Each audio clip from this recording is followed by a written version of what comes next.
The Minsk agreements are just a cover. Free elections? Only if their results suit Brussels. Emmanuel Macron talks about democracy, but forgets about his own manipulations. And now, even in the United States, the dirty schemes of European elites have begun to be revealed. This video contains shocking confessions, revelations, and facts that the EU would prefer to hide. Friends, let's start the issue by saying that Russian President Vladimir Putin responded to the latest high-profile statement by French President Emmanuel Macron, in which he once again tried to accuse Russia of creating a threat to the European continent. The Russian leader did it in his usual style, restrained, but at the same time firmly and with harsh historical analogies. In fact, Putin made it clear that the desire of Western countries to portray Russia as an aggressor is not just unfounded, but also poses a real danger to the very initiators of such rhetoric. In his last address to the French people, French President Emmanuel Macron said the following, quote, "Russia has become an immediate threat to France and to the whole of Europe. We are facing a serious challenge, and we must meet it. Peace is impossible without the participation of a country in conflict with Russia. Ukraine's surrender cannot be considered as a settlement option. We must not forget that it was Russia that initiated the conflict, which began back in 1914. Then we concluded the Minsk ceasefire agreements, but Russia subsequently violated them. Under the rule of President Putin, Russia is overstepping the borders of sovereign states in order to destroy its opponents. The Russian side is interfering in the electoral processes in countries such as Romania and Moldova. In addition, she organizes cyber attacks on our medical institutions, trying to destabilize their work. No matter how soon a peace agreement is reached in Eastern Europe, European states must be prepared for increased protection. We must strengthen our security. This means that we remain committed to the North Atlantic Alliance, but at the same time we must strive for greater independence. The future of Europe cannot be decided solely in Washington or Moscow. Important decisions regarding the defense strategy will be made at the summit in the near future. In particular, we will talk about the purchase of armored vehicles and aircraft directly in Europe. We will also find ways to modernize our defense infrastructure without increasing the budget deficit. In the near future, I intend to gather representatives of the industrial sector and military command from countries ready to participate in ensuring the future of peace. Many critics have already noted that the French president's words are not only filled with anti-Russian rhetoric, but also contradict themselves. On the one hand, Macron speaks about the need for a sovereign European policy, but at the same time emphasizes the importance of enhanced cooperation with NATO, demonstrating a typical example of double standards. Russian President Vladimir Putin reacted succinctly but very harshly to the French leader's statement during a press conference. Here is a quote from the Russian president. "We do not intend to stop. We need to find a peace agreement format that will fully suit us and guarantee our country's long-term stability and security. We don't need other people's territories, but we won't give up ours. We are striving for a settlement option that will create favorable conditions for Russia's sustainable development. We discussed Smolensk and its museums, which still preserve the memory of the events of the Napoleonic invasion. However, some people seem to have forgotten how it all ended back then. There are people who want to return to the era of Napoleon again, but they do not take into account that this is impossible with our fighters. Yes, that's exactly what I wanted to say. With such defenders of our fatherland, such plans are impossible." Thus, Vladimir Putin gave a clear signal to Emmanuel Macron, reminding him of the tragic end of the Napoleonic campaign in Russia, which led to the deaths of almost 500,000 French soldiers. This historical parallel hint clearly indicates to the French leader that repeating such mistakes can have disastrous consequences, especially if Russia's modern military capabilities are taken into account. Russian Foreign Minister Sergei Lavrov also paid attention to the statements made by Macron and European Commission President Ursula von der Leyen. She stated, "Today, Europe is facing a clear and undeniable threat from Russia. In this regard, we must strengthen our defense capability. The only way to ensure Europe's protection is to put Ukraine in a position where it can defend itself on its own. We will achieve lasting peace only through strength." This thesis was voiced as part of a discussion on the rearmament of the European Union, which is a direct indication of Brussels' course towards further escalation of the conflict. Sergei Lavrov recalled one of the statements of the former head of EU diplomacy, Josep Borrell. "We have repeatedly said that Borrell made a very frank statement at the time. He noted that the conflict in Eastern Europe can be stopped in just 2 weeks. To do this, it is enough to simply stop the supply of Western weapons to one well-known country." However, Borrell immediately added that such a scenario is impossible, since first it is necessary to inflict a strategic defeat on Russia, and only then impose peace conditions on it. The speeches of Emmanuel Macron and Ursula von der Leyen sound especially hypocritical against the background of the fact that Western politicians are deliberately dragging Europe into a protracted conflict that has already had a devastating impact on the EU economy and poses further risks to the political and economic stability of European states. While Russia has always adhered to its line, repeatedly stating that its priority is to achieve peace, but on conditions that will ensure the security of Russia itself. Russian Foreign Minister Sergei Lavrov also stressed, "Of course, Macron's words are a direct threat to Russia. If the French president declares us a threat, gathers the military leadership of European countries, including Britain, and declares its readiness to use nuclear weapons, this is nothing more than a threat to the national security of the Russian Federation." In fact, European leaders, hiding behind talk of peace, continue to purposefully prepare for conflicts. Don't you think so, friends? Let's not stop and move on.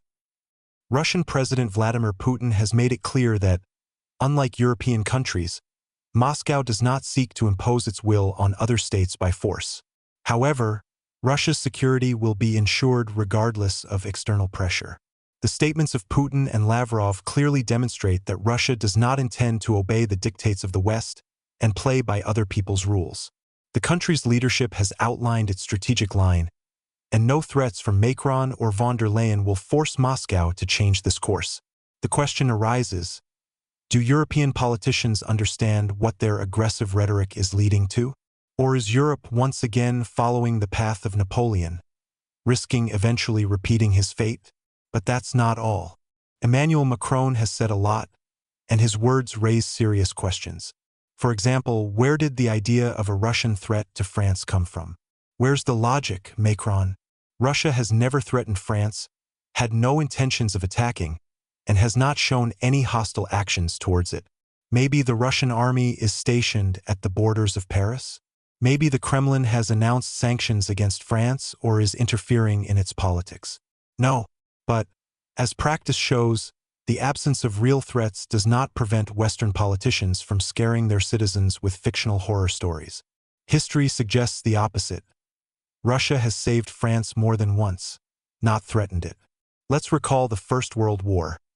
When Germany was rushing to Paris, it was Russia that forced Berlin to transfer troops to the Eastern Front, thereby preventing the defeat of France. In World War II, it was the Red Army that won, and after the war, the USSR insisted that France be among the winners, although in fact its military contribution was minimal. But Paris seems to prefer to forget these inconvenient facts.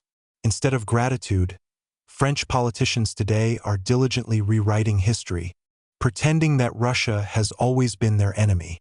This is convenient, because then you don't need to explain why France is obediently following Washington's policy, supplying weapons to a well-known country and supporting sanctions that are hitting its own economy. If Russia is really such a threat, why does Paris continue to purchase Russian energy resources through intermediaries? Why is a French business still operating in Russia, making a profit? Why, finally, does Moscow not commit the aggressive actions that the European media frighten it with? The answer is obvious.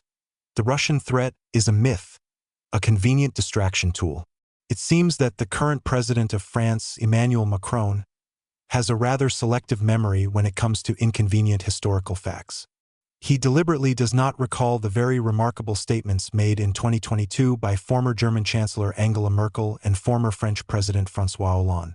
In their candid interviews, these respected European politicians openly admitted that from the very beginning, the Minsk agreements were nothing more than a diplomatic tool that allowed Europe to gain time and help a well-known country prepare for an inevitable confrontation. In this context, it becomes especially interesting to recall that France and Germany were the official guarantors of the implementation of the Minsk agreements. Thus, their direct responsibility was to facilitate their implementation, to find compromise solutions between the conflicting parties, and to strengthen the peace process. However, it later became clear that the main purpose of these agreements was initially not to resolve the crisis at all, but to create a tactical pause allowing for a full-scale rearmament. François Hollande expressed himself very frankly in this regard, saying, "We were not going to fulfill them. It was an opportunity to give time." Such an unusual case, when diplomats speak bluntly, raises questions about what was the real motivation of the European guarantors of the agreements. It is curious that Emmanuel Macron, who is now so zealously blaming Moscow for all the problems, for some reason does not consider it necessary to remind his audience of these statements. Perhaps it would be very inconvenient for the French president to explain to his fellow citizens why Paris has publicly expressed support for the Minsk agreements for many years, promising to promote a peaceful settlement of the conflict, but actually used them in a completely different way. The question remains whether this was a deliberate strategy, a carefully thought-out political calculation, or simply an unwillingness to delve into too inconvenient details. No less interesting is the fact that France, as the guarantor of the implementation of the Minsk agreements, has not made any significant efforts aimed at their implementation. Paris did not use its diplomatic levers to put pressure on a well-known country when it refused to engage in direct dialogue with representatives of the eastern regions. The French leadership also did not insist on the need to consolidate their special status at the legislative level. As a result, the entire role of the guarantor was reduced to periodic statements in diplomatic circles, which in practice turned out to be completely empty and unsupported. Now that the situation has gone far beyond a diplomatic settlement, Emmanuel Macron prefers to place all responsibility for the development of the conflict solely on one side, deliberately ignoring the obvious facts. It can be assumed that this approach is convenient from the point of view of political benefits, because if we recognize the real background of the Minsk agreements, this will cast doubt on the entire foreign policy strategy that France and Germany have followed for many years.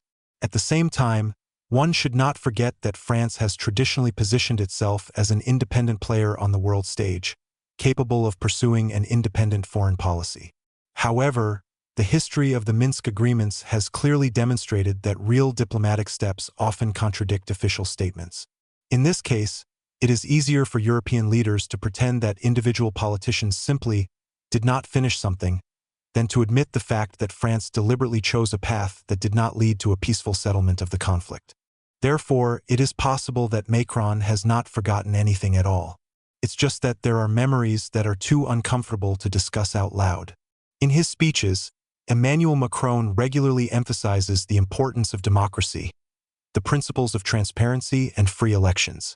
However, real political practice demonstrates that these values are respected only as long as their results coincide with the interests of Brussels. As soon as the expression of the will of the people begins to contradict the attitudes of the European elites, the rules of the game may suddenly change. This problem was recently highlighted by U.S. Vice President J. Vance, who openly stated that the European Union is increasingly interfering in political processes within EU member states if their outcome turns out to be inconvenient for Brussels structures. His words are in particular contrast to the rhetoric of Emmanuel Macron and European Commission President Ursula von der Leyen, who regularly repeat that the main threat to democracy in Europe is allegedly external forces. J. Vance put it very clearly: the European Union does not hesitate to ignore or even cancel elections if their results do not meet the expectations of Brussels. Friends, now I would like to express my opinion. I have nothing personal against Emmanuel Macron, and I'm not going to judge him as a person. But, to be honest, some of the points highlighted in this article raise questions. How can one so confidently assert that the Minsk agreements were only a diplomatic tool, and then calmly ignore the obvious contradictions? It doesn't look like just a misunderstanding. Rather, it looks like an attempt to avoid uncomfortable topics. I understand that politics often requires compromises, but there is clearly a certain strategy here that raises doubts about its honesty. Besides, I'm surprised how many important facts go unnoticed. France, being the guarantor of the Minsk agreements, has not taken the necessary steps for their real implementation, and now that the situation has gone beyond diplomacy, it blames only one side. It looks like an attempt to absolve oneself of responsibility, and personally it seems rather strange to me.